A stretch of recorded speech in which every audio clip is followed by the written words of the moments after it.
A round of applause to Arsenal. Well done, boys. You have done extremely well. You have done extremely well. I couldn't be more proud of you guys, even though I'm a Liverpool fan.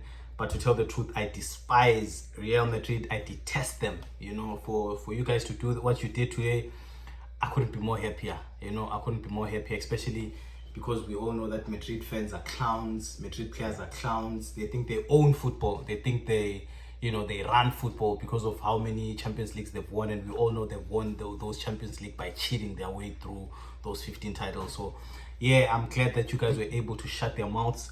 You know, they've been talking so much prior to this game, and yesterday's results also didn't make the matters any more easier, you know, because when they saw that, now they started believing that it's possible.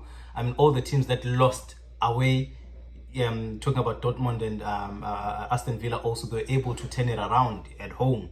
You know, so it's just a matter of being able to stop Arsenal from scoring and then being able to score at least 3 and go on to score at least 4. But I knew that was far-fetched. I knew that was impossible. And one of the reasons why I knew that was impossible was because of how amazing Arsenal can be defensively. And Arsenal, they're not an individual team. They are a group. You know, they are a group, so they do the same thing. So through that, I knew that they can be able to hold on to these guys. Real Madrid, let's be honest, they're not really one team. You know what I mean? They are an individual team. They're an individual team.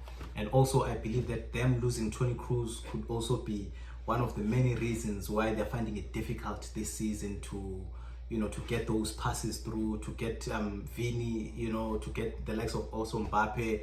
They need someone who can be able to pass the ball. One of the reasons why I think also they went for Trent, because his passing ability is also as impeccable as that of Toni Kroos, if not more. You know what I mean? So this is something that we see that is short of this Madrid side.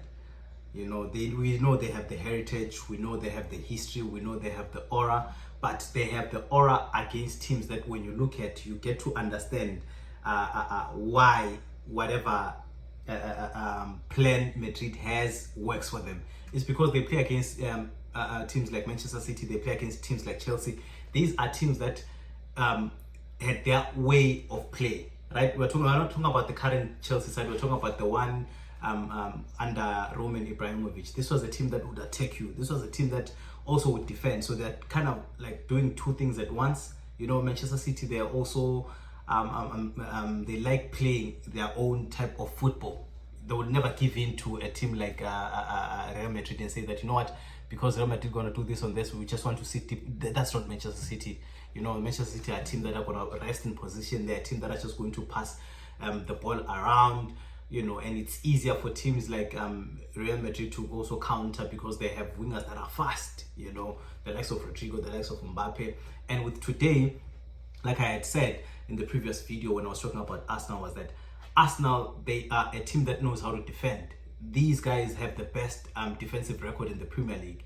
I'm not sure what number they are in Europe, but I'm quite sure they're definitely in the top 2. You know what I mean? And these are guys that are not even ashamed of just not playing at all. They're not ashamed of that. They can sit deep. We saw them against Manchester City when they were a man short, you know, and they were winning 2-1. They just stopped playing and they just defended. Obviously, as bad luck would have them, they conceded in the dying minutes of the game. So with that information, I knew that them going to the Bernabeu, as difficult as it is, you know, and as psychological as Madrid fans and players will try to make it to be, you know, also always posting that this is Real Madrid, we're going to get it. I knew that they are trying to toy with them. And if you remember in the last video, I told you that with Arsenal, they have come of age. They are finally men. They have graduated from boys to men, you know, and they wouldn't allow that to get through them. We saw how they played. They were focused 100%. Of course, they had a few errors with what we saw with Saliba. I don't know what he was doing there, but yeah, those are the minor issues that they need to deal with, especially when they deal with teams like Real Madrid. Unfortunately, Real Madrid are not really a team at the minute. You know, they are relying on individual brilliance, and they haven't really found their way through working together. They just they need a missing puzzle, which I think at this point is Arnold. So if Arnold, they're buying him to be a fullback, that remains to be seen. I think they're just going to try to move him into midfield, because with his passes, I think Madrid can really go to the next level. But for now, well, we saw what we saw. And Arsenal, they did it, man. Saka missing the penalty and going on to, try also the penalty as well. He chipped it and it went in. And now they're 1-0 up, and after that, with the Saliba era, also it's 1-1. You know what I mean? So I'm asking myself, what's going on? Is it finally what they have been saying? Is it what they've been prophesying? Are these false prophets, or are these, the real people? You know what I mean? So after that goal, I'm thinking, Arsenal, could they be able to do it? Because obviously once you concede a goal like that, it haunts you a little bit. It tempers with you. It psychologically, it doesn't sit well with you, and that may also stop you from playing as you normally would, which is something I thought, or I had suspected, that after Saka missed that Panenka, he was going to ruin his game, but it didn't look like it scratched the surface. He continued as before, and shout out to him, man. He's a decent player these days. He's a decent player, because I've always felt like he was good, but there were games where I think he went missing, and it was always the big games. For him to do this both home and away, even though he didn't win player of the game, it went to Rice, deservedly so. Rice was very good. He was defending. He was all in. And I also took a look at the stats. I realized that Arsenal, they ran 95 kilometers. That's the distance they covered. That is the distance they covered. So if that does not say how much they really wanted this game, I don't know then what will. Or is it the goals maybe? Since they scored 2 goals, that shows that they really wanted it. And for Saka, he defended very well. For Martinelli, he defended very well. Throughout the entire game, they went back to defend, to help the team. And for Martinelli to still have that energy to run the way he did in the 94th minute to go and score that goal, I don't know, guys. I don't know, man. Arsenal fans should be really proud of their team. These boys, they finally showed that they want this. They realized that, of course, they're out of the Carabao Cup final, of the Carabao Cup competition, which is won now by Newcastle, of course. They're also out of the FA Cup. They're also out of the league. Now, the only thing that remains for them is the Champions League. So they really gave it their all. They really gave it their all. I don't know what's going to happen with them against PSG. The first leg they've played, and they were able to win 3-1. And like we said, that wasn't really a good PSG side. The PSG side that we have now, will Arsenal be able to play against them? I think they can. Looking at how Aston Villa played them yesterday, I think if Mikel Arteta was to watch that game, of course he did watch that game, he could have learned a thing or two, because that between those two teams, there were potentially who he was to face if he was to go through against Real Madrid. And I like Mikel Arteta, man. I've always said I like Mikel Arteta. It's unfortunate a lot of Arsenal fans were always calling for his head. They wanted him sacked because they believed that he was not the one to take them to Canaan. They still wanted to remain in Egypt, which is something I never understood. That this guy, before he came, you guys, life was not good for you guys. He brought in an FA Cup. Of course, you guys have won too many FA Cups, so maybe you don't take it as glorious as you would have if maybe it was the Premier League or any other competition. Although obviously in magnitude or stature they're not the same, but because you've won it so many times, maybe that's why. But he won you something, and that's obviously a sign of great many things to come.